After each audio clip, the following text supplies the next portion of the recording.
body and how to make that transparent. Then we went into the breath body and how to make that transparent. And now we're going to move on to the next bodies. Just before we do that though, we have to understand that the breath body actually connects this body and the mind body together. It's like a connection point. And the reason that's important is if the breath rhythm changes, something is either happening to the food body or something's happening in the mind. So this is a technique that you can use. For example, if you're running with your outer body, or if you're in shock, or if you're standing there completely, totally fine, and someone comes from behind and touches you and you go like this, your breathing rhythm is going to change. On the opposite end of that is if in your mind you're getting very angry at someone or at something, your breathing rhythm is going to change. If you're getting like you wanted something and you're running after something and something's coming in your way, Maharaj calls that Kam Vashna, your rhythm is going to change. So a technique to use is when you feel like there's anger coming, or that there's Kam coming, or there's something happening in your mind that you want to stop, start consciously breathing. Deep in and deep out from the belly button. And you'll start to see that after a few minutes, your mind will calm down. Because your mind is connected to the breath body. It reacts to it. And it's also connected to this body. So Maharaj says that this body is only alive when your second body, the breath body, is alive.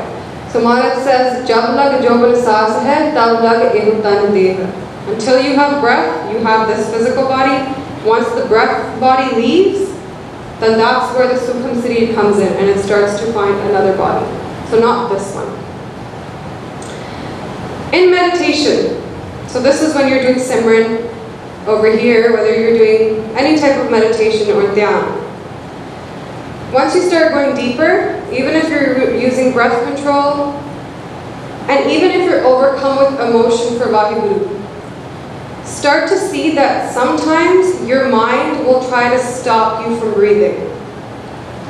And what happens is, breathe in and out, and you stop breathing altogether. You'll see that when that happens, your mind stills. No thoughts are coming, no thoughts are going, and you're getting anand. Sometimes when I'm driving the car, I guess it's not really that great to think the Vaheguru when you're driving the car. It could be dangerous, I suppose. But sometimes when I'm driving the car and there's nobody in the car, my mind forces my breathing to stop. And I know the reason that it's happening is because my mind is wanting to still. My mind wants to settle. And I can feel that my breathing is settling, that it's completely stopped. Some meditation techniques, for example, when you're doing Vaheguru Simran, you take a breath in of Vaheguru, and then you stop breathing. Actually, try that right now. Take one breath in, and then stop breathing, and then see if your mind is moving as much. Try to think.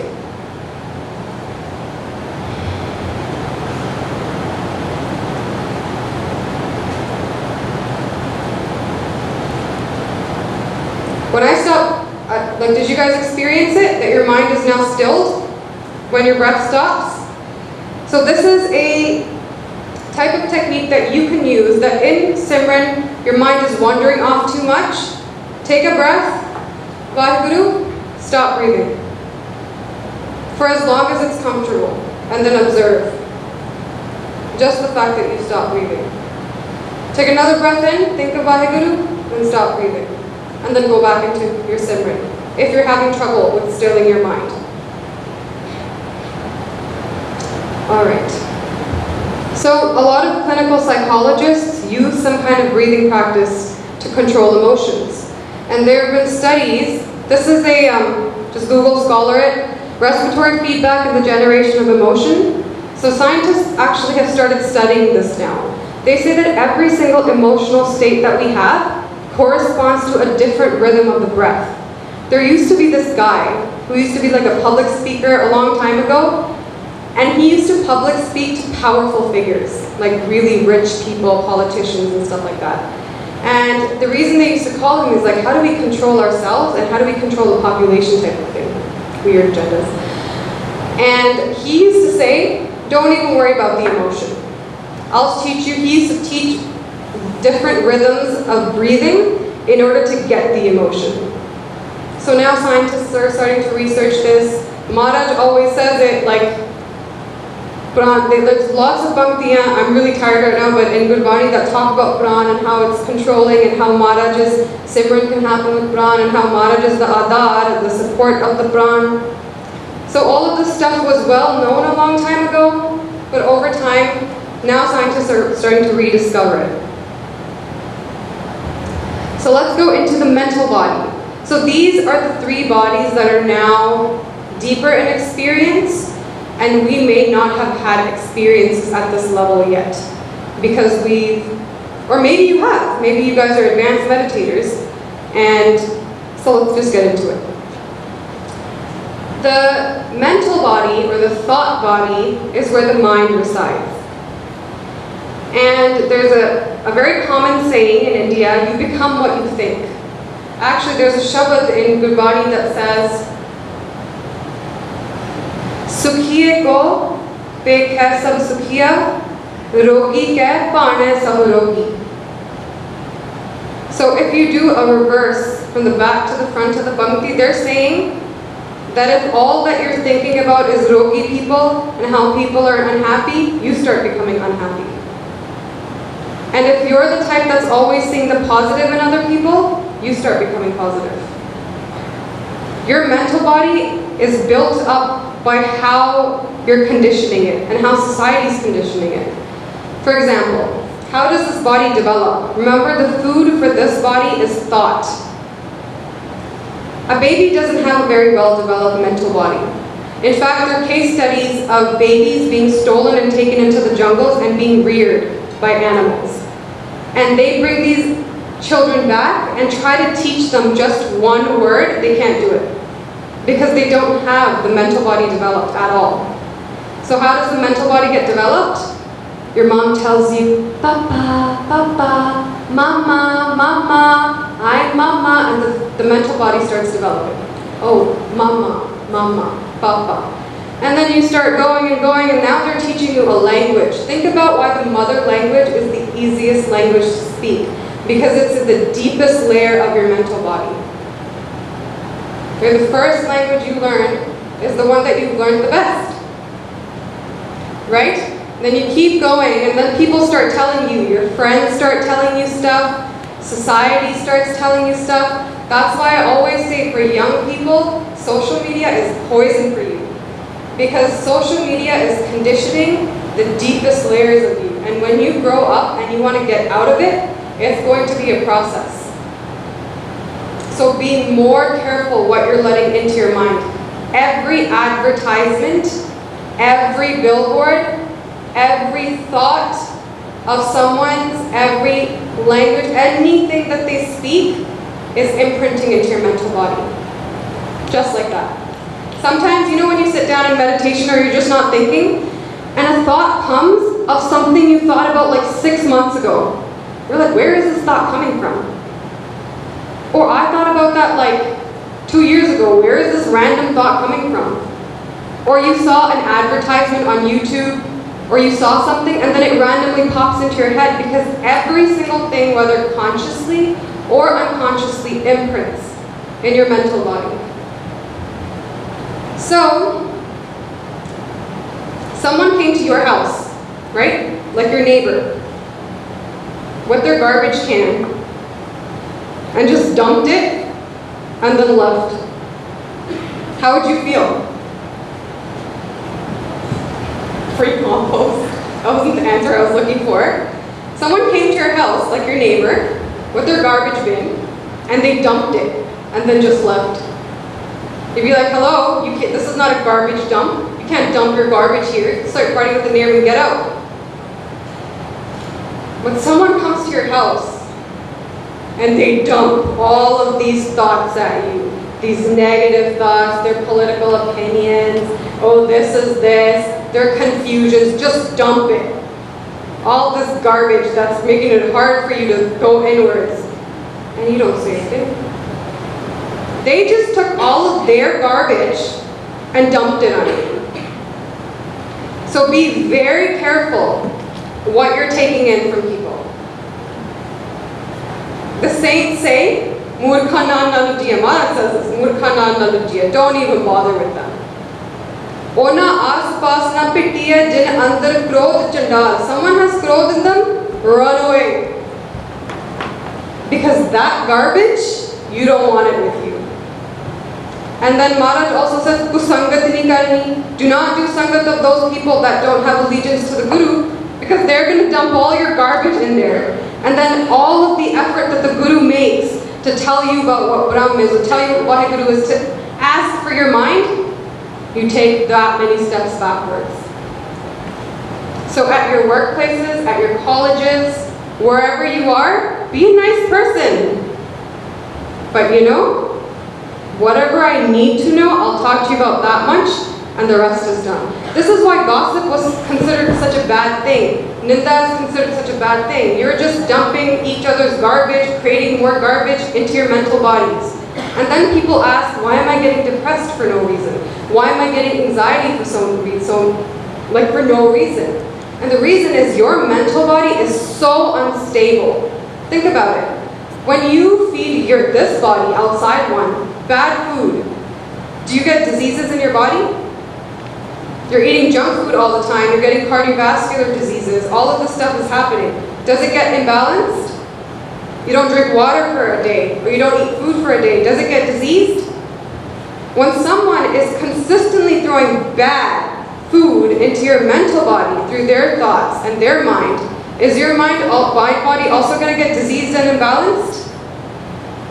So that's what's happening. There are so many conflicting views in the world today, and they're all dumped in. You go on the internet, you don't even bother reading the articles. Go on BuzzFeed, just the headlines.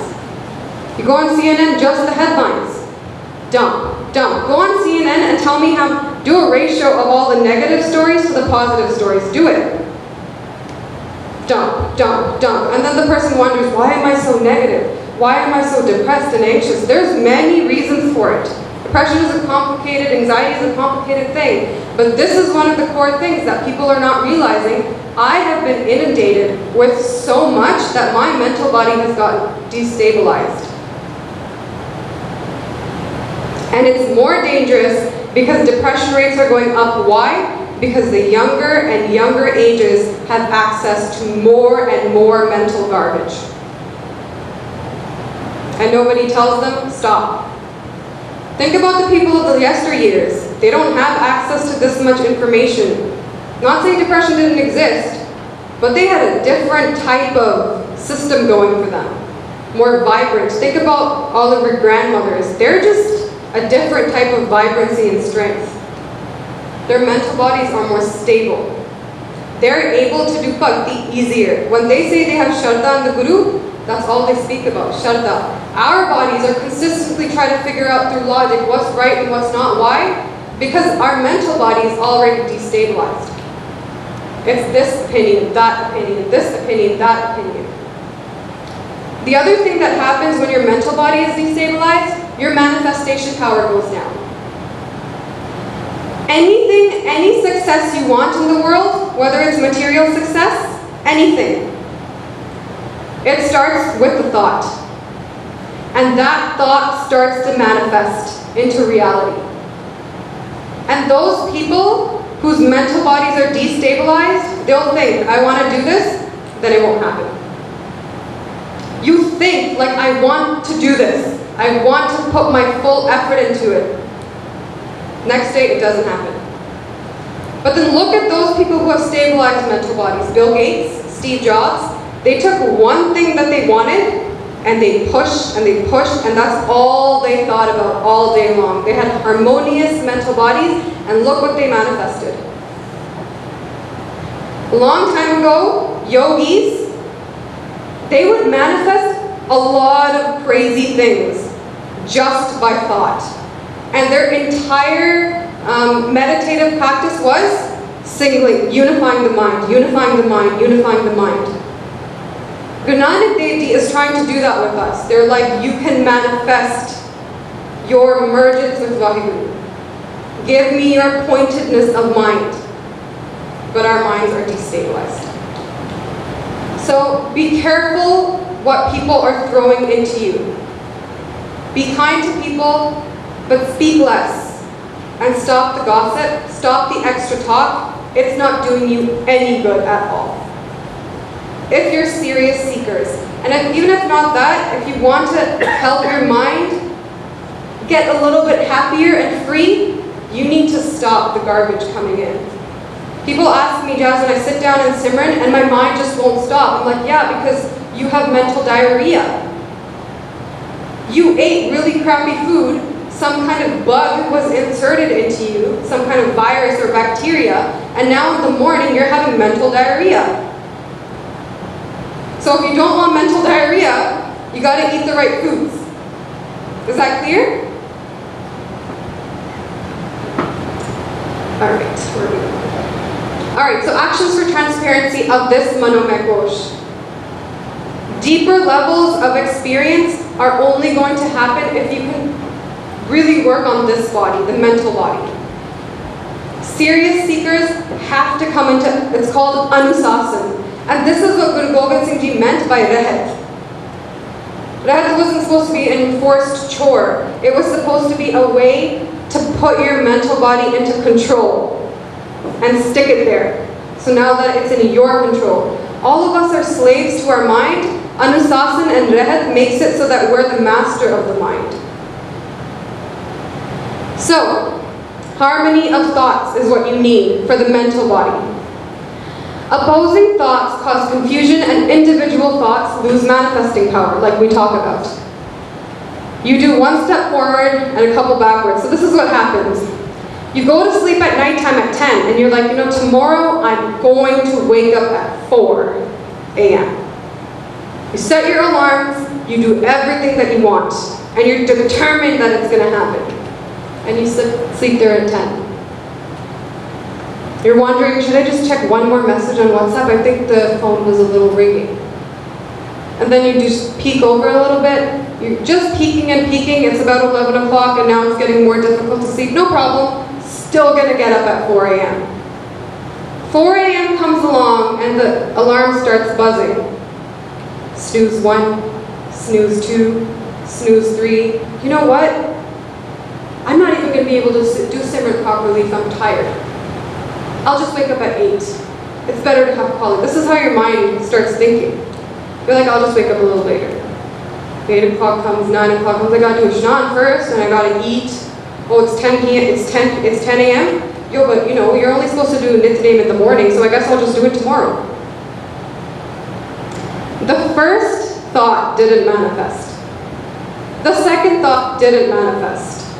And your mind destabilized. And then, what happened? You lost your chance at doing your Amrit and your Bhakti. You were somebody else at nighttime saying, I'm going to wake up at 4. You were somebody else when 4 a.m. came along. And then you were somebody else at 10 a.m. You're regretting. You're like, why did I do that again? Remember, people, a lot of people in this age group say, I'm stuck in a rut. I try to come out of it, and I can't. I keep repeating the same cycle over and over again. It's because you're one person when you're saying, I want to wake up at 4. You're a different person when 4 a.m. comes along and you have to wake up. And then you're a different person when you're regretting that you didn't wake up at 4 a.m. There's too many people inside of this mental body because it's so inundated. Those people that can stop the garbage from coming in, focus. All day long you're thinking, Vaheguru, Vaheguru, Vaheguru, Gurbani. Or just thinking about your connection to reality, if that's what you like. But nothing else. The garbage, what you need to do, you do, but the rest is out. You will see your manifesting power will go up. If you decide at 10 that you want to go to sleep, you'll be the same person at 4, or want to wake up, you'll be the same person at 4, and then you'll be able to wake up. And then the third one is automatically eliminated, because now you're not going to regret that you didn't wake up. And this happens with school today. My exams are coming up in 3 weeks. Today, I'm going to do 1 hour of physics, 1 hour of math, 1 hour of English. Doesn't happen. And then you procrastinate it until it's like 3 days before you're like, I'm just going to cram it all in. You cram it all in, more destabilization of the mind, that you can do well on the test, but you don't remember any of the information for later on. So then what was the point of learning it? You're not apt with the information. So one-pointedness of mind allows for manifestation. Like I said, don't allow the bad garbage in. Don't allow negative and scattered thoughts in. And problems during meditation I talked about, so that's it. Right, so think of thoughts as things. I'm going to skip this. This is, I think for meditation purposes that was good enough. Manipulation. If you think the society isn't manipulating you, you're under a great manipulation. Right? This book, The Hidden Persuaders, was written like in the 1960s or 70s, mid-1900s, by Vance Packard. You should go read it. There's a PDF version of it online. And he literally talks about how companies want you to be completely slaves. They don't want you to have manifesting power. And he was actually explaining that different companies do this, and this, and this. It's a good read if you want to go through it. It'll open your eyes, and when you actually start reading all of the advertisements and you start seeing them, you're going to be able to notice, oh, that company is doing that with me. That company is feeding my ego. That company is putting me in a moral compass. You'll see that these people are doing this, and Vance lays it out really well. So are you in charge or the people controlling you? So he goes through this. I'll just read this paragraph. What are the implications of all of this persuasion in terms of our existing morality? What does it mean for the national morality to have so many powerfully influential people taking a manipulative attitude towards our society? Some of these persuaders, in their energetic endeavors to sway our actions, seem to fall unwittingly into the attitude that man exists to be manipulated. These companies are not looking at you like humans. And by companies, I mean media companies as well, and social media companies. They just want your money, your attention, and your mind. So be careful. Come into your own and start taking power into your hands. Watch the garbage that's coming in, and then watch how you're reacting to it. It's making the biggest and the hardest struggle in not just Sikhi, but any spiritual pursuit is now becoming this.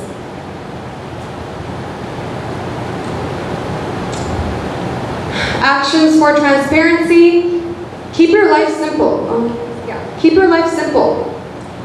People that had a very simple life, we tend to look at people that live in villages or that weren't very educated, and they live very simple life. We tend to look at them as backwards. But those people have the art of living. Those people may not know English as well as you, but they are intelligent in so many more fundamental ways that we are not that intelligent in. We might know English, but we can't tell that CNN or all of these companies are manipulating us, or that all of these advertisements we get for food or all of this other stuff, they're all manipulating us. You want to know why I keep pointing out CNN? Because something happened. I think I shared it with one of you guys or something. So I live 5 minutes away from a main street in downtown Toronto. And there was a case where a bus driver ran over about 10 to 20 people. He killed them just by running his van over. So it was a big incident. But it's like 5 minutes away from me. So I can actually go physically check and see what's going on. One of my friends, he was at the Shoppers Drug Mart, which is like Walgreens for you guys, right on that street. So he actually saw the van go by, and he saw the bodies laying on the ground with the blood coming out and all of this stuff. Local media was reporting it just as it was. We don't know why he did it. There's blood on the floor, this senior citizen was hit, this and this and this. Turn on CNN. And they're like, ISIS has striked again. And they're like, there were strollers flying over here. There were heads popping over here. And I was like, my friend actually videoed it. I'm like, no. That's not the case at all. And as the thing went on, they found out that this person that did this, he was just so upset that he didn't have a girlfriend, that he was part of these forums that were manipulating him, and he ended up doing this. And I was like, that right there was completely false, what they reported. Local Toronto media was doing a much better job at reporting it. So I'm telling you that these news companies will sensationalize things. You have to be careful. Naam Japana. The theory behind why Maharaj is consistently telling you, walking, sleeping, uthdeyan, baithdeyan, sovdeyan, jagdeyan, Naam Japo. Vaheguru on at least on your lips. Vaheguru, Vaheguru. So that's going in why? You're one-pointing the mind, the mental body. You're pointing it in just one direction. Vaheguru, Vaheguru, Vaheguru. And what ends up happening in the mental body is, once it starts to change into one-pointedness, it also starts to filter out everything else. So if you one-pointed your mind to just Vaheguru, Vaheguru, Vaheguru all the time, you'll start to see that your mental body starts to filter out anything that's not Vaheguru related and starts to suck in anything that is Vaheguru related. And that is so helpful when you're reading Gurbani. That one-pointedness naturally starts to create a filter. And so all Maharaj is saying is, I need the pointedness of your mind. Because if you can't transcend this, you won't be able to give me your mind. And Maharaj is saying, Mande Ram Yahu. You need to point it. So constant Naam Jap, blocking intruding thoughts, creating a filter which only allows inharmonious thoughts, refining and directing the mind. So Uthat Baitat Sovat Jagat Eho Mantra Jahat Chitare. And Uthat Baitat Sovat Jagat repeats so many times throughout Gurbani. Is that clear? Makes sense? But even the mental body is not you. When the mental body is really opaque, imbalanced, and really buzzing, you think it's you. Because it's pretty strong. And it's affecting you all the time. So now you're consistently thinking, I'm the mind, I'm the mind. Or you're unconsciously feeling it. Once you start making this body transparent and still, you'll start going behind it and seeing, oh, I'm not the mind. I'm something else. My identity is something else. You are starting to go deeper and deeper in. So the thing is, you inhabit this mental body. You are not it. Sorry, I'm going fast because we don't have that much time and I want to finish this. Now we come to the really, really cool body. And this is the body that is almost underdeveloped in 99% of people. This is also the body that differentiates us from animals. And this is also the reason why Maharaj is always like, why are you acting like an animal? Or they say all you do is sleep, eat, reproduce, all the stuff that animals do. There was something that was special about you. It's quite underdeveloped. This is the body that was better off in the villagers. And not so great in us. So our intelligences, our English speaking skills, our ability to make money, all of this stuff, that might be great for the mental body and so forth, but we're not able to go back in. Which is something these simple people that just live life simply could do much easier. Much, much easier. That's why I say they are fundamentally more intelligent than we are. And we should be looking back at how they used to live if we want to learn something about living. So they're not backwards, we're backwards. And we're falling into a hole deeper, going more and more backwards. So this is called the consciousness body. Vigyan Mankosh, Shuddha Gyan. This layer distinguishes us from animals, how it's not well developed in most people.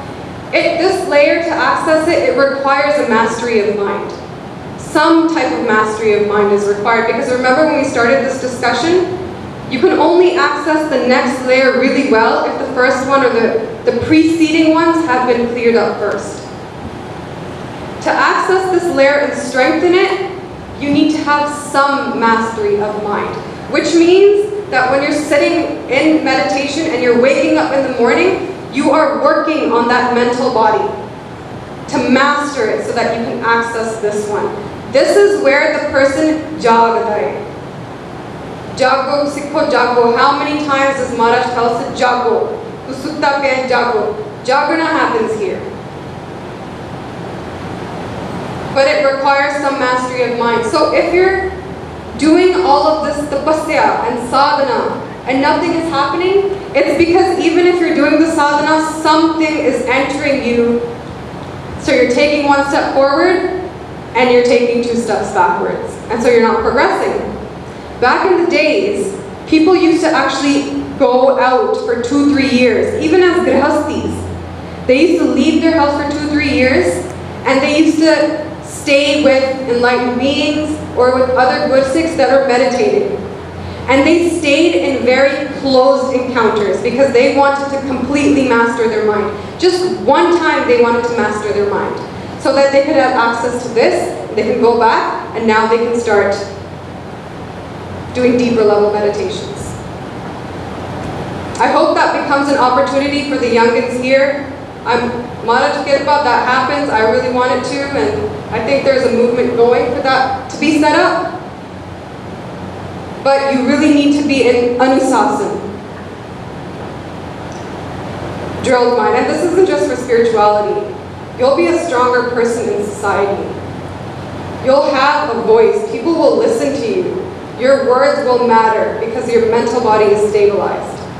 And this affects how you are, your entire aura. People can sense a stabilized mental body.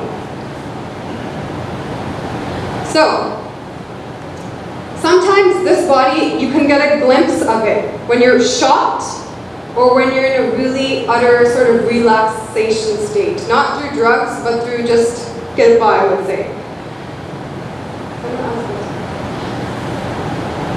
Sometimes when you're in shock, your mind shuts off because you're in shock. And your body and breathing slow. And sometimes this body starts to reflect through, but for just a very small amount of time. That person will say, I was just in awareness, but I wasn't doing anything. Or sometimes when you're in complete relaxation, all of your desires have been fulfilled for a little while, and you're just very joyous and happy, this will glimpse through. But it only sticks around for a little bit and then it goes, because it's not well developed. So, unbiased, what is this layer? It's that layer that can observe things without getting involved. It can look at your thoughts. Your mental body will never stop, by the way. People ask, how can I stop my mental body from going here and there? It's the mind's nature to think, and you want it to think because it's doing you a lot of good in society. But you want to transcend it, so that when thoughts are coming and going, you're not touching them. You're just aware that they're coming and they're going. They're coming and they're going. And you can choose to leave them aside and do something else, or you can choose to observe them. You become the master. So it is unbiased awareness of thoughts, feelings, emotions, and actions. This is the level where you're getting into an angry conversation with someone and you're not thinking. And you say something and you do something that you regret afterwards. You reacted. This is the body that lets you act. This is the body where the person can anger you and do whatever. You're not angered. You can see whether you have compassion for the person. You're seeing it's okay, let this person be angry at me. You let it go. And you can go back to this person with a calm mind and try talking to them. An active, an action-oriented body. It doesn't react, it's in control of its feelings. So when Bhagat Kabir Ji the stones are being thrown at him, Bhagat Namdev Ji is having those stones thrown at them, they're not reacting. They're saying, Maharaj, it's your grace, it's fine. We accept whatever it is. Acceptance of hukam happens in this layer, Because your mind is the one that doesn't want to accept hukum. If you master it, the awareness body, it sees everything as it is and it says this is all in hukum. So strong transformations happen in this layer. Your desire to become and realize Gurbani happens in this layer. So in the Manomekosh, the mental body, you're still trying to figure out what the Arth is. You're still trying to figure out what does Maharaj mean. And when those arths start transcending you, and you then have this desire, Maharaj,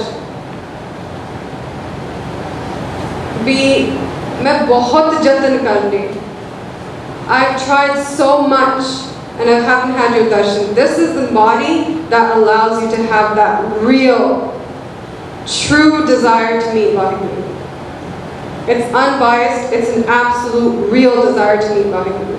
And this is where the quick transformations now start. This is where, you know how people crave, I want something to happen to me, I want something magical, something mystical, I just want darshan of Maharaj, some kind of ishara, they start happening here. But it requires you to get through the mental body first. Here is where you're saying, Maharaj, I want Gurbani to happen to me. I want to have Prakash. So this body, actions for transparency here, requires commitment. To get to this body, Nam Simran cannot be just 15 minutes in the morning. It has to be throughout the day. A significant amount of commitment happens here because the Manomekosh is the hardest to break through. This is where every moment of your life becomes Simran and Sadhana. Every moment. Whether you're teaching your child, whether you're making food, whether you're driving, whatever you're doing, this becomes your sadhana. But in this stage, everything in life becomes a sadhana, but this is where you're putting aside larger and larger amounts of time of just pure Simran. This is where you're doing 2, 3, 4, 5 hours of Simran now. Dedicated hours, not walking around cooking Vaheguru, Vaheguru, tu theek hai, Vaheguru, Vaheguru, are you okay, Vaheguru, Vaheguru, no. Here is where you're setting aside dedicated time, and then you're going about and working, and also continuing it. Right? So to master this body, the aspirant must be dedicated to their spiritual process. Every moment of life should be considered as a part of the spiritual process in sadhana, and the guidance and surrender to enlightened states is crucial to transcending Manome, Vigyan Mein, Anand Mein Kosh. Manome, Vigyan Mein, Anand Mein, this is where you're going to start needing direct influence of your Isht. They're going to have to start intervening, or an enlightened being has to start intervening. Because these states are when, to describe it easier, Maya is going to start attacking a little bit more. Because now you're literally breaking through the fundamental composition of yourself that you've had for many, many lifetimes. Now you're trying to break through it. And now things that have been now those things have to be dealt with. And so it's not that Maya is there's like a Maya creature that's trying to destroy you. It's now you're just accessing deeper and deeper layers. So stuff from previous lifetimes is coming forward, stuff that's deeper rooted, more emotional, more gut-wrenching stuff is now coming forward, and you have to deal with it. And this stuff can really put you back. You're like, I've been doing more sadhana, and I'm dealing with more problems. Now you're dealing with the gutters, the stuff where things are hidden, the cobwebs, and those things, you don't know what they are. You might be the lucky one, and you might have dealt with it before, but you might also be the one that now has to deal with it. This is where intervention by the Guru, this is where the Guru literally comes. This is where the Panktiyas start beating your drum. So now you've overcome your mental body. You're not questioning Maharaj as much. Now you're saying, I need help. I need help. This is where the real enlightened saints come in. Because now there's a chance you're so far in, and there's a chance you're going to fall. And Vaheguru and the universe doesn't want that. So they're sending in enforcements. She's going to deal with something hard, something difficult is coming his way, something is happening here, deal with it. They're going to send in support systems. Maharaj is going to be intervening here because they really want you to be successful. That you've proven to them that you've mastered the mind, you're moving inwards, you've been dedicated to your process, and Maharaj is like, if you're dedicated to this process, I'm dedicated to you. I'm going to make sure that you get all the way through now. But now they're going to be intervening because these gutters are more difficult to deal with. But, so what can we do right now to start accessing this body? Although I'm still suggesting you still have to do the paths of the body and the breath and the mental body, but how can we start to access this a little bit more? So, the alcohol question came up yesterday. Why do we avoid intoxicants? Right?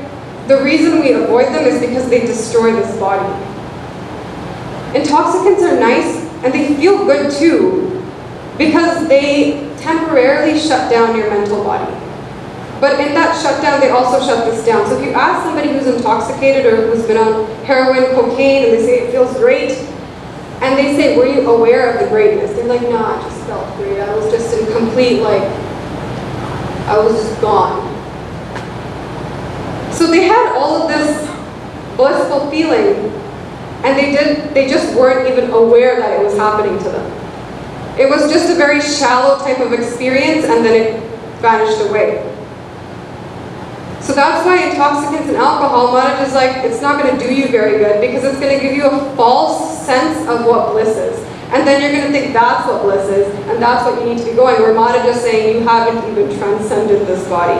You just shut it down for a little bit, and now it's going to turn back on. And most of these people that are on drugs, they come out, and they're in withdrawal. Because now all they miss is the shutdown of their mind. And now they more and more and more, so now they can avoid things easier. They don't want to do the work now. They don't want to actually physically go in there and start to with awareness, keep their mind tikha. Now they just want to do it the easy way. And now the person's deluded. So Maharaj is like, I don't want you to go into that delusion, thinking, misidentifying bliss in that way. So they say stay away from them because they're going to make this body even weaker and weaker and weaker, which is already a problem. Right, so here is where you have to practice unbiased awareness of thoughts. Just when you're sitting, just for 5 minutes, maybe 3 minutes, maybe it's going to be hard at the beginning, 1 minute. Just sit there. Just sit. You know, the funny thing is when I tell myself to just sit, I stop breathing naturally. When you command your mind to just sit, and the mind knows I can only be still if the breath body stills. Just sit. A thought comes, no problem, let it go. Just watch pointedly. Focus is there, thought is coming, thought goes. Thought is coming, thought goes. You're this. It's going to be hard at the beginning because you're going to want to entangle. And then what's going to happen? Your mind's going to get a little antsy. And it's going to send you pretty negative thoughts where you're like, oh my gosh, how could I think this? And then you're going to want to get involved and touch it. But don't. It came, let it leave. And be 100% sure, my guru is with me, my guru is with me, they're just trying to stabilize. This is just my mind body getting antsy, the garbage is coming out, the garbage is really trying to save itself. It's coming, it's going. Positive thoughts are coming. That's also your mind getting antsy. Positive thoughts are, wow, that can happen? Wow, that's amazing. You let the thought come, and you let the thought go. Because Maya is a double-edged sword. It tries to hit you from the good side, and it tries to hit you from the bad side. It's just trying to destabilize you. And in this body, the person knows that's just a thought. It can come, and it can go. That is not my fundamental being. And then practice Vivek. Gurbani is loaded with Vivek. What is Vivek? Question your actual reality. You guys are young. I'll tell you something. Just 10,000 days ago, you had a different body, a different mother, a different father, just 10,000 days ago. And in 20,000 days, you subtract out your sleeping time, your food time, your school time, you're going to have to get a job and you're taking care of kids and all that stuff. 5,000 days, you're going to have a new mom, a new dad, a new spouse, new siblings, new friends, a new appearance. I'm just giving you an example of how to do vivek. I'm thinking, how many times have I done this before? Is this all I've been doing? Remember when I said that moment of Guru Prasad is when you stop and you say, hold on, I'm being a little manipulated here. Where do I put the stop line? Where am I going to start and dedicate myself to the spiritual process? Am I sick of the Guru, or am I just doing this because my friends are sick? Do I really want mukti or enlightenment, or is just this pastime for me because I'm bored with everything else? This is where you have to. Prasad comes with awareness, jagrana. And that's what you have to practice. So when you're reading Bani, really hone into the message they're giving. Guru Arjan Dev Ji saying, Katanch Mata, Katanch Pita, Katanch Banita Vinod Sutahe. Who is your mother? Who is your father? Who is your spouse? Who are your children? These people weren't even with you a couple days ago. And now you've come in and all of a sudden, and Namo Narayana, that quickly, and now you have to leave them again. You know, Maharaj consistently says those people that are not aware that they're going to die, those people are mudaks. The greatest way to get access to this is to be aware of your death. I'm going to die. And on your birthdays, I don't celebrate mine anymore, but I think, darn it, it's one less year I have to do this. I'm 365 days down, and I have that much less time. I'm losing energy as I'm going. I'm getting older. My mind isn't going to be as sharp anymore, and I'm 365 days down. Already, when I had such a low quota.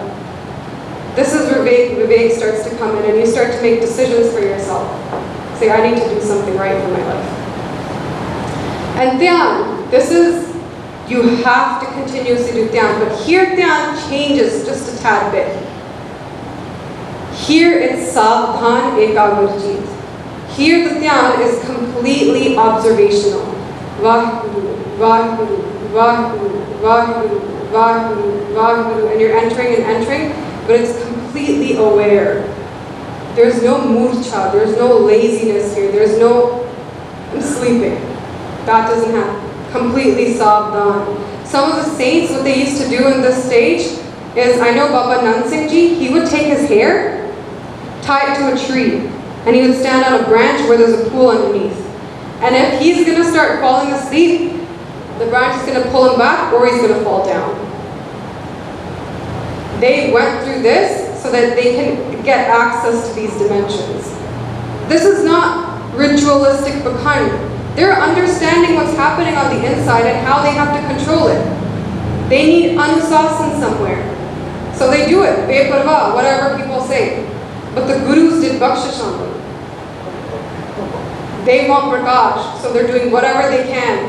They're avoiding murcha. Murcha's coming back to Savdhana. So here Saskara Simran happens. Saskara Simran can happen with a mantra, or it can happen without a mantra. It depends on which portion of the Vigyan Kosh you are. But for now, just when you're breathing in and out, just be aware of your breath. When you're breathing in, this entire universe is Vaheguru. I'm breathing in Vaheguru. And I'm letting all of the bad stuff that I have go back in Vaheguru. So Vaheguru, I'm breathing you in, and I'm breathing you back out. Or all of the bad stuff back out into you. I'm breathing you in, and I'm breathing myself out. And you are now feeling quality of emergence happening. This breathing technique is very hard to get into because your mental body is not transparent yet. This technique is very powerful. Notice that you have some access to the city. Breathing Maharaj in and breathing myself out. And now you're not thinking of Maharaj as some kind of thought in your head. You're literally applying sab govinda, and you're thinking this is a different state of being. In and out. In and out. That's just one technique. There's so many other ones. Alright. So actions for transparency. Observe your thoughts of the mind as they come and go, but don't react. Just watch them. Observe the conditionings of your mind, lifetimes of accumulations. In this city, sometimes, let's say you had a fallout with somebody a long time ago, and it hurt you, it was painful, and that person didn't apologize, you didn't work it through. When stuff like that is coming in, you're observing the mind. Look how my mind was conditioned at that time. Look at this conditioning and let it go. But Madat will help you at this stage, obviously. Watch your feelings, emotions, and actions, and always be aware but neutral.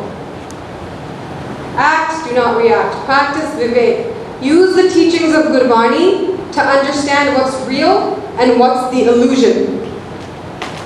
Right? Differentiate Guru's month from the mind's month. What is it that the Guru is telling you to do, and what is it that your mind is trapping you to do? This is where you can differentiate that. Think of all of the preconditionings of your mind. Think of all of the compulsions of your mind. You are not that. Observe. Watch. Those things are not you. They did not happen to you. They happened to your outer bodies, your mental bodies. They did not happen to you. You are transcending backwards and more deeper and more inwards. Do not identify now with those things, because that is not your identity. Yeah, so we already did how much time we have activity here. Saskara Simran. Dhyan. Meditation increases Chetana. The Vigyan mein Kosh, I didn't use the word because there was a lot of technical terminology. Awareness means Chetana. That increases with Dhyan. Meditation, I can tell you from personal experience, it does. It absolutely increases your focus power, your awareness power, your stillness. You'll have better sleep in this. The more dhyan you do, the more meditation you do with high quality meditation, you'll have more peaceful sleep. You won't have to take pills to get you to sleep or to drug yourself. It'll be a peaceful transition into sleep and a peaceful transition out of sleep. Your deep sleep will be more satisfying. So your sleep hours will go down. And all these people that keep saying, you know, I'm gonna wake up at 2 a.m. because the saints did it, and 3 a.m. because the saints did it. You can do it, but you're not gonna be able to keep it up. Because you're just not at the level that you don't have the technique to keep it up yet. So as you start working and your sleep starts to become more satisfying and more recharging, it's a type of nidra, then you will be able to wake up within 4 hours and 3 hours. Then you'll be okay on just 3-4 hours. Right? But this is also the point where now you have to stop thinking of Vaheguru as out there. No. You have to stop thinking Vaheguru is out there. That's already been dealt with in the mental body. Here is when you're thinking Vaheguru is right here. Hajra Hajur. Right here. See, look. Gave ko jape dise dur. First, when you do jap, Gave ko jape dise dur. Even if it's right out here, it's dur. Finally, before emergence, you do Gave ko vekhe, hadra, hadur. And then what happens? Katna kathina avatod, kat kat kasikoti kot. With the last enlightenment step, Maharaj doesn't even bother describing, they just say Katna kathina avatod. That last step can't, it's undescribable. Be the knower, that's basically what you take from there. So, Har Atma. So this is when the Panktiyan with Atma are going to start hitting now. Atma means you, your being. Okay, in direct terminology, the very fundamental you. The one that's besides the bodies, the one that's transcending the bodies. That's Atma. And now the Atma Panktis start to hit. Har Atma Ram Pasarya Mere Govinda Har Vekha aap haduri.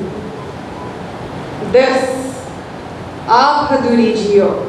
Pay, pai, pagat kare din rati, har jiyo, vekhe sada. Where? Hadur. The bhakti now needs to transcend in here. I guarantee you, if you sit down and you focus and say Vaheguru, and your focus is inside, thinking that Maharaj is inside of you, guaranteed you're going to start feeling pulsations right here, pretty quickly. Don't focus on the pulsations, it's just a natural thing that occurs. So, Baitat, Utat, Sovat, Jagat, Visar Nahi Tum Saas Girasa. Maharaj is now, why does Maharaj combine it with breath? Do you know why they combine it with breath and not mental activity? The awareness body needs to be accessed in deep sleep and dream sleeping as well. And the one thing that still keeps going in dreams and whether you're in deep sleep is your breath, not your mind. You don't have very much control of your mind when you're dreaming, and it's done, it's gone completely when you're in deep sleep. But your breath keeps going. So Maharaj is associating so much power on the breath here because it can actually help you transcend more. So they're sometimes attaching the mantra to the breath, or they're asking just for memory of Vaheguru via the breath. But these are higher level sadhanas, and sometimes they're not even told why, because most people haven't even worked on the first three bodies. You're telling them something that they're going to do, and it's not going to work for them. Right? So, Jan Nanak bin, look at this. Guru Tegh Bahadur Sahib Ji hits it right on the dot. Jan Nanak bin Appa Chine Miten Apram Kikai. The illusion that we talk, oh, you guys were not to talk, but the illusion isn't about to disappear. The illusion will never disappear from some kind of visualization. Ditthya Mukta na ho gayi, jita shabad na kari vichar. Shabad takes you inwards. Think about all of the Sikhs that had darshan of Guru Nanak Dev Ji and didn't get enlightened. They thought of him as like, oh, this is just old, crazy, koi ka hai putna, koi betala, all of these people. This is no one. But the people that got enlightened from them were the people who Guru Nanak Dev Ji gave their upadesh to. They full surrendered, took that updation and went inwards. And the most amazing thing is, Guru Maharaj gave the Gurta Gati to the Upadesh. That's why we bow down to Guru Granth Sahib Ji, because they are literally going to give us our enlightenment. Not by looking at the Rumala, not by looking at the words, not by looking at the ink and the paper, but we need to read that and we need to just drink it up. We need to do this.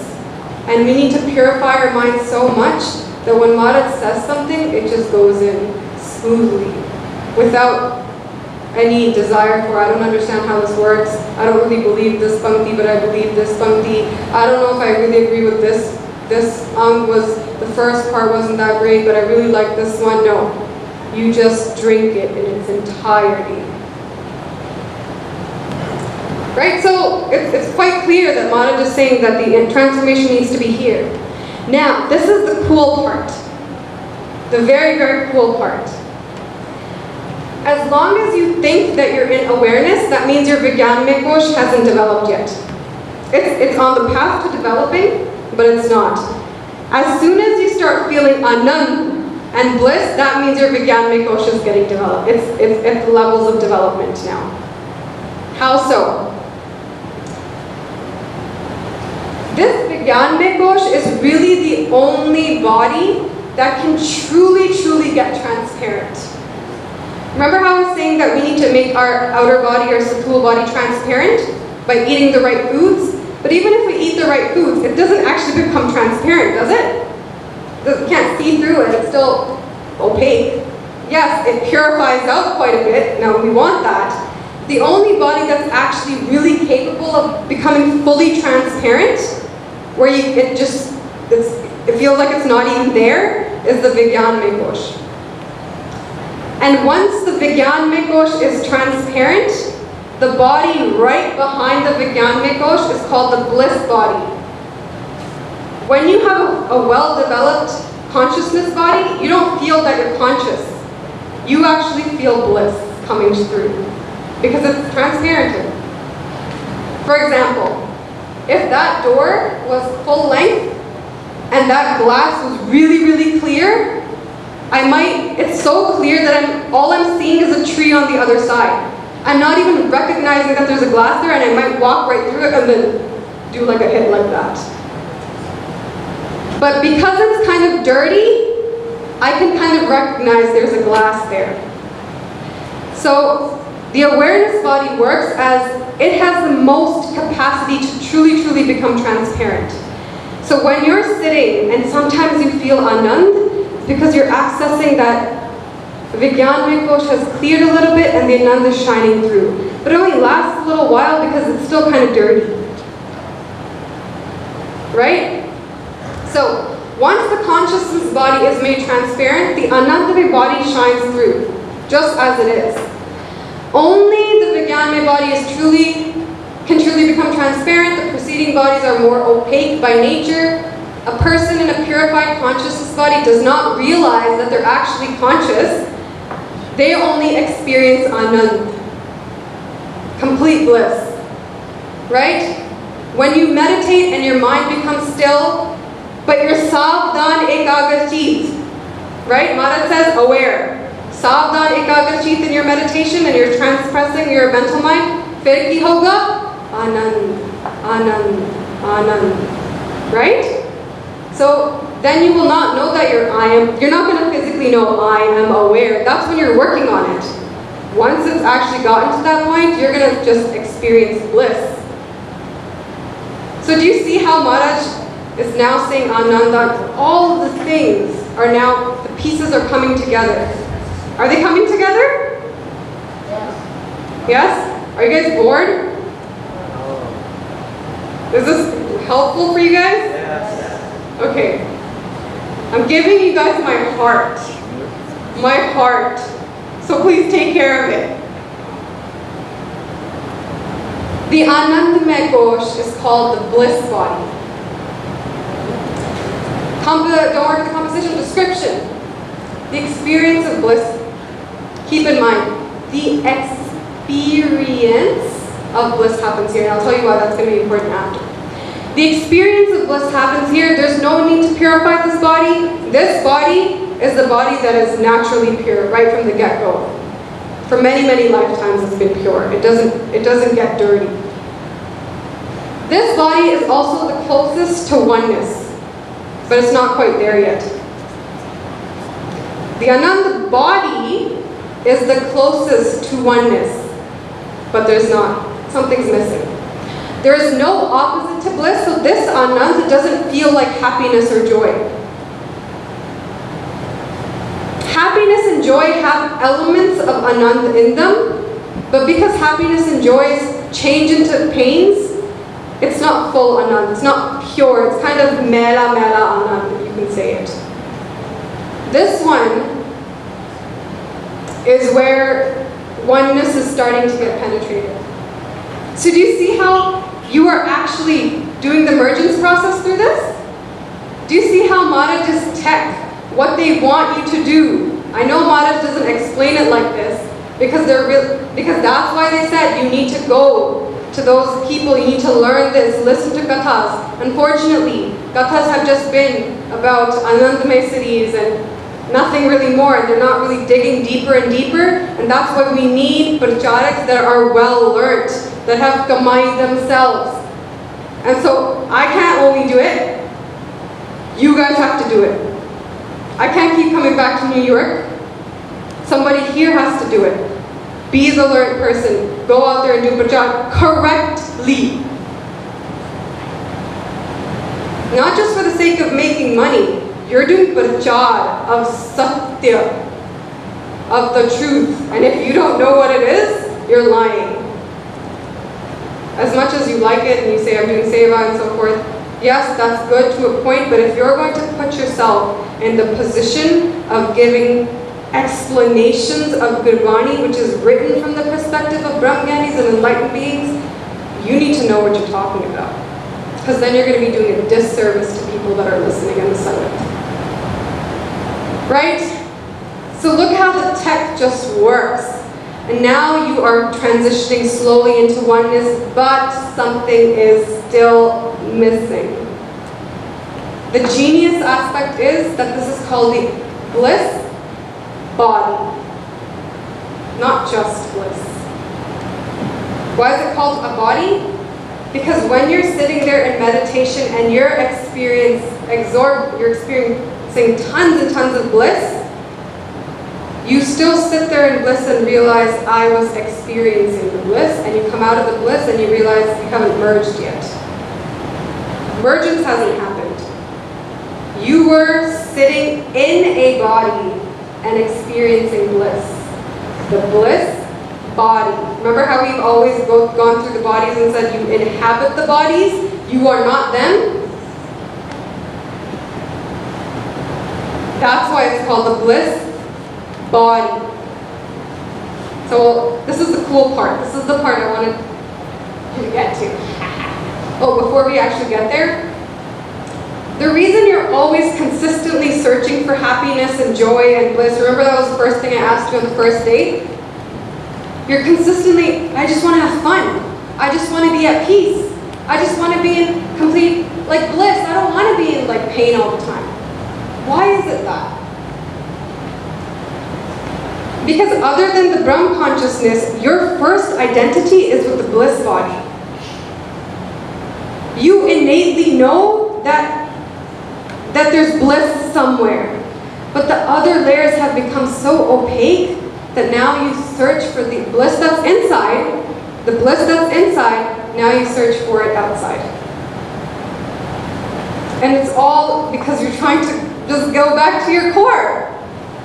When you want to just have fun, when you just want to be happy, you just want to just enjoy life and not be in pain, you're just craving to go back into your core. Does that make sense? You've been craving Vaheguru this entire time and you didn't even know it. Since this is our core body, it's the first aspect of where the play starts, the illusion starts here, of the Ved. We are always in search of this body and its experiences, whether it's religion, worldly affairs, ambitions, it's all for this bliss.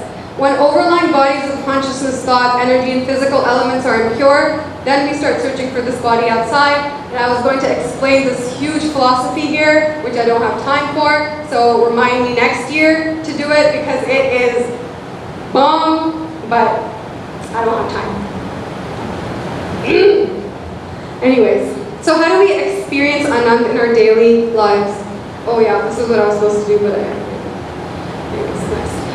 Actions for transparency here. None. There's no action for transparency required here. It's already a transparent body. It's pure, absolutely pure. However, still a body. And it needs to get transcended. The very beginning of the first day, did I tell you, you guys are Sat, Chit, Anand group. In Sat, Chit, Anand, is there anywhere in those three words body? Is there body anywhere in those three words? Sat means eternal. Anand means absolute bliss. Sat, Chit, Chit means absolute awareness. When you go into the consciousness bodies and the bliss bodies, you are experiencing Vaheguru, but from a dual perspective, because you still have a body. Emergence hasn't happened yet, but you're getting jealous of Vaheguru. You're going into their sarup. This is called Salvikalpa Samadhi. You're going in there, but you're also coming back out. It's still a body. This is your golden chain. All the other ones were crappy chains. I don't want to be attached to this physical body. I don't want to be attached to the breathing body. I don't want to be attached to my mental body. And I can transcend my Vijnana Kosh. But this is when the Guru literally has to come. Because this one, the Guru has to tell you, this is your golden chain. How long are you just going to keep just experiencing bliss as a body? You are the bliss. I'm going to keep you until we finish. We're almost done. Is that okay? This is the body, when I thought and made this presentation, this is the part that made me cry. Because I was thinking, I just can't even fathom not being some kind of body. I can't even fathom breaking down the boundary between experience and experiencer. And then I thought, how does it even happen? The mental body is difficult to transcend, but this one is impossible. Most difficult body to transcend, it does not happen through effort at all. At all.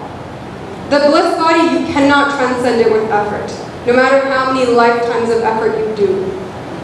This body is transcended purely and purely via grace. And that kirpa is called Vishesh Kirpa. Purely. And this, a Buddhist will tell you this, a Vedanti will tell you this, a yogi will tell you this, a Sikh will tell you this, any enlightened being in the world will tell you this portion. Their beginning steps might be different, but this last portion where they have to step out of the bliss body and onto pure consciousness, they'll say that one's out of effort. That one is our Ish Skirpa, our Guru Skirpa happens there. Nothing.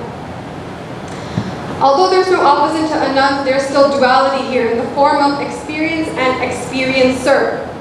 When you're in the body and you're experiencing bliss and you come out, you still say, I experienced bliss. There's two things. There was the bliss and there was you experiencing it. This duality, even though it's most fundamental, it is still duality. You haven't touched Ik Oankar yet. You're very, very close. And you're so close. This, Swamiji always says, "Ethe dard bahut hunda hai." Bahut zyada dard hunda hai, because the person keeps trying and nothing is happening. And jadon uska effort just completely vainly and the person is crushed and diminished and the home and ego are just completely thrown out into the gutters, that's when Maharaj comes in and does the Vishesh Kirpa and the transcendence happens, because this is where you just, there's no ability to pass this body. This body, so this is still a body and something's inhabiting it, and what I was trying to say, the conundrum of experience is this. All experience is inherently such that it is that of the without. I know that is a very strange sentence, but it does make sense, I promise. You always have experience of things outside. Even bliss that you're experiencing as an experiencer is still outside of your core fundamental Atma. It is that of the periphery. If the periphery is broken, then how can you define what's inside? If you break your bliss body, you will disappear. You will be gone. This is why the Bhagavad say, "Jab hum hote, tab tu nahi, ab tu hi, main nahi."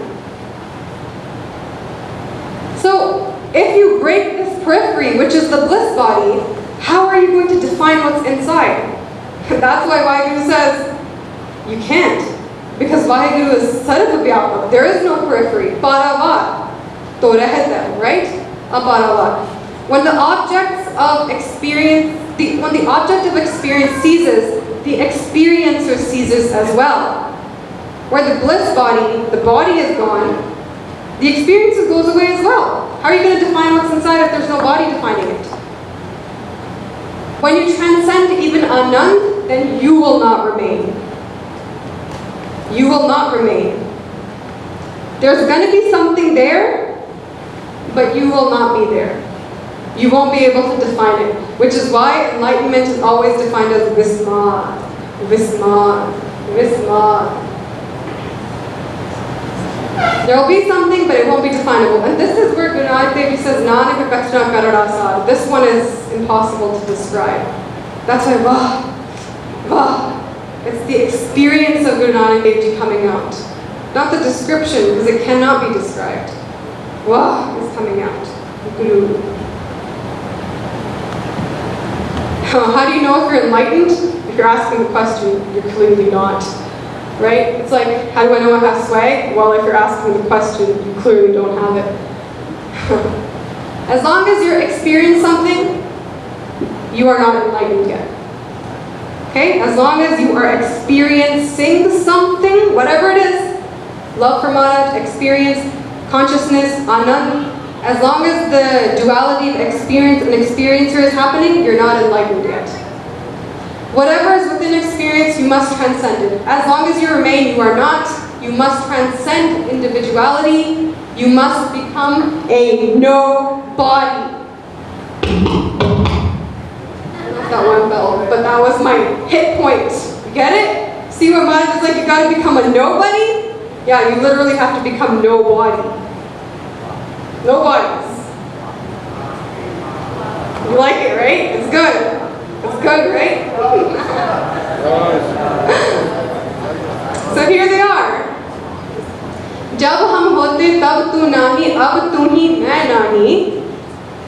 Kabir तू करता तू हुआ, मुझ में रहा ना हूँ. They're literally saying it. I can't even define that. They're just giving you glimpses of what it feels like.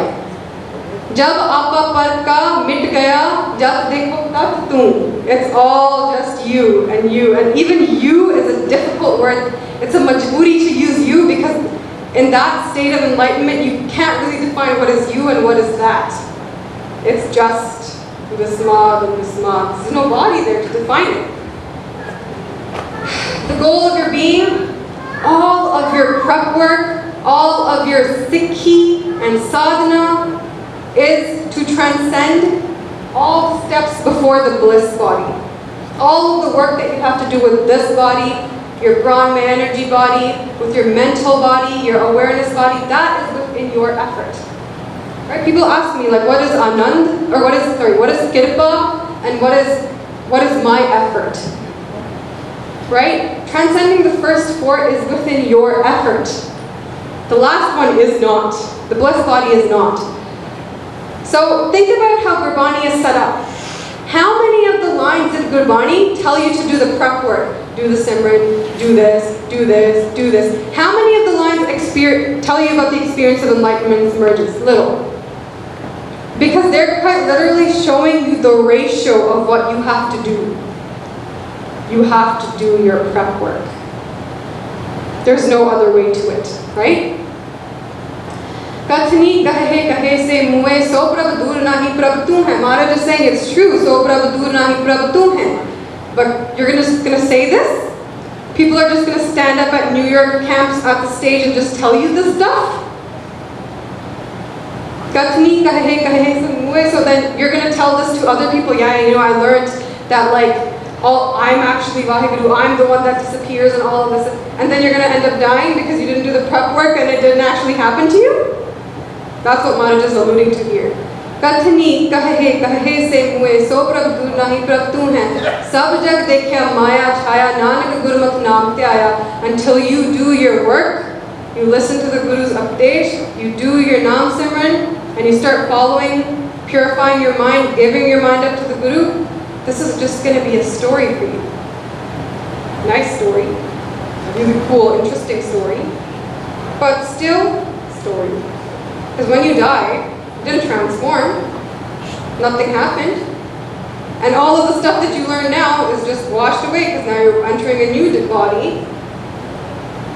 Maharaj is warning you, do your prep work. You have to do your homework. So this is just a diagram, you guys understand this, right? Like, An mein, Kosh, Pran mein, Mano mein, Vigyan mein, Anand mein, the Nirgun Vaheguru is spread throughout all. I think it's a really crappy picture, but it's just to help you understand. Yeah? Effort versus grace. I love this slide. I think it's my favorite slide in the entire PowerPoint. Composition. What? Composition. Right. So the issue with everything is, the very fundamental part of you is ignorance. The bliss body, remember what it was composed of? Avidya.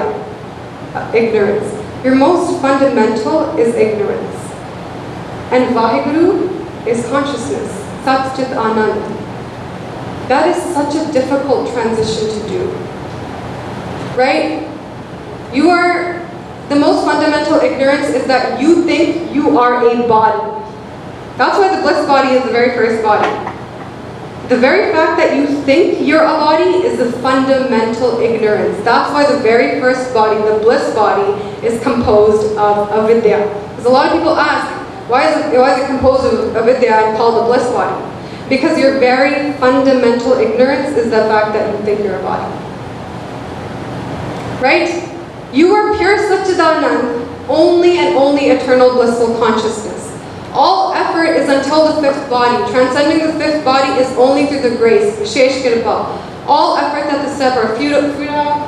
But the thing is, when you're transitioning from the Annamaya to the Pranamaya to the inner cities, if all you think is I did this by my own effort, the very last step where you need to be receptive to grace is not going to happen.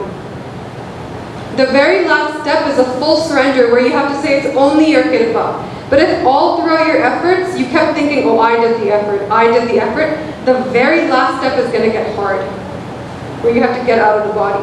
Because you just haven't been receptive to Kirpa this entire time. You haven't been saying that it's been Maharaja's Kirpa. So what does Guru Nanak Dev Ji do right off from the bat? They say, it's all your Kirpa.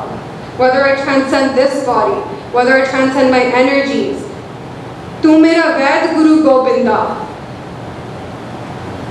Kar Ishnan Simar Prabh Apna Man Tan Paye Aroga. It's been you this entire time, so that it goes to the very end. Maharaj, it's been you this entire time. It hasn't ever been in my hands. And that very last step becomes easier. Because it's always been Kirpa, it's going to be Kirpa now too. Right? So now you'll have a little bit of an idea where you have to do effort. But no, that effort is only happening because of the grace of the Guru. That doesn't mean that you say, I'm not going to do the effort because the Guru's grace is not on me. This telling you, coming to Sangha, this is all grace. How many times have you been told to Naam Jap? A lot. That has been grace. You have to put in the effort and do it. It is wise to know that all effort happens through grace as well. It will not make you it will make you more open to receiving grace in the last step, and the last step is fully controlled by grace, right? Oh yeah, hold on. Oh yeah, that's it. Yeah, so that's the presentation. I made so many mistakes. Please forgive me. Does anyone have any questions? Yeah?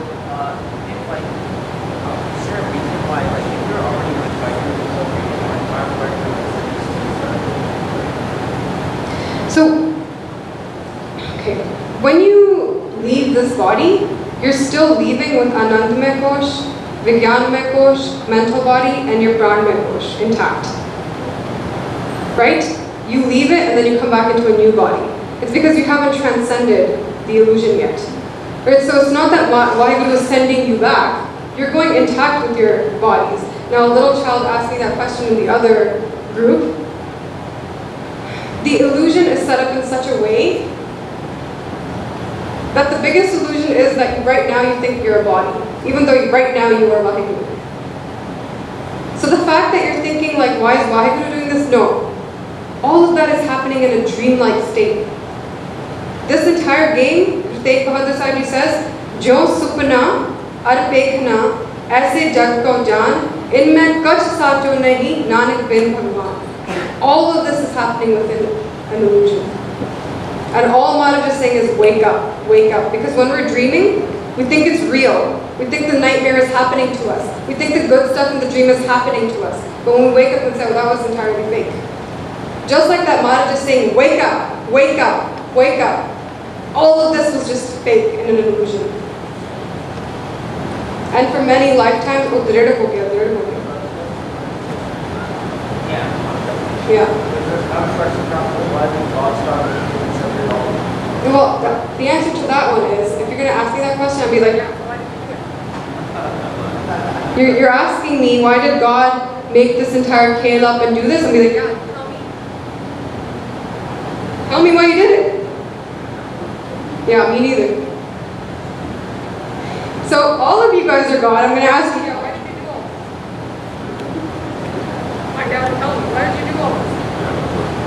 Yeah, see, like, look at God just answering this question. That question is only going to get answered as you start digging inwards. It's a good question, but you need to do some prep work to get there. My answer to that is so long, and it requires so much of preconceived notions to answer it with a lot of satisfaction, but that's all I can give you for now. Okay? Any other questions? Yes?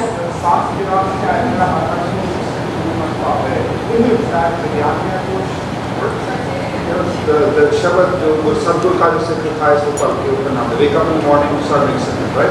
Then हमारे से जो सांस विरासते आए मेरा हाथ उसको उससे गुरु मान को आवे. Is that Vigyan mein those work? Yeah, so that's Manu Mekosh and Gyan Mekosh work. Both of them. Any other? Sadhana wise, what can we do to start this? Other than the diet and the prana and so forth, what is the script, the universal script for a sadhana? There is no universal script for sadhana. Your gutters are all different. Everybody's gutters are different. And so the beginning sadhanas might be universal, where Maharaj is saying just sit there and nam jap. Remember when I said that when you go deeper and deeper, then Maharaj is going to do some interventions? And you're going to be given sadhanas that are specific to your gutters, that are specific to you. I'm not going to comment on how that happens because you need to get there first. Otherwise, it's just going to be conjecture. Right? There's no universal script. There is something, because you guys are not a universal script. Any other questions? But at the very beginning, it's the same for everyone. Do Nishkam Seva. Serve the Guru without having desires. Just serve for the sake of the love. Jap Nam with love. You're good. And read Bani with love. And try your best. That Mano Mekosh, work on that one the most. Don't let people throw garbage in you. Okay? That is it. Thank you so much for having me at this camp. I love you guys. I loved it. I made tons and tons of mistakes and I might have offended people. I'm really, really sorry. Please forgive me. And again, I need your blessings as well. Please bless me so that I can continue to do prajad and learn and get even deeper within my own self. And that's it. Waheguru Ji Ka Khalsa, Waheguru Ji Ki Fateh. So now we have all been very, very blessed.